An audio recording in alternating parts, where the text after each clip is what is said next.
I notice here, you see that little flicker while I'm talking about polish.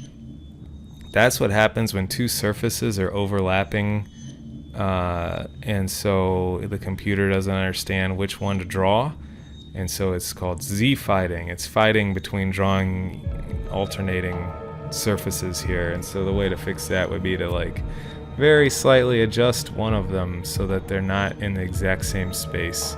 So if you have that kind of a flicker, you could try to figure out where it's overlapping. It was like here. I don't know how to even click this. It's going to take a lot of clicking maybe. And then just barely nudge it. I'm not sure why I'm having a hard time clicking these things. But that would, oh, it's because it's like this giant piece, I guess. So if I like hit unclick, you can see.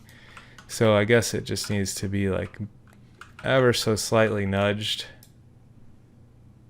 So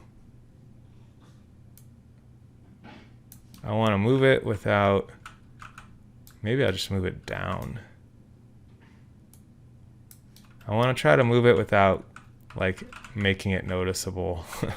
So now I have like, it's like you have to decide between the flicker or the seam. So there's some,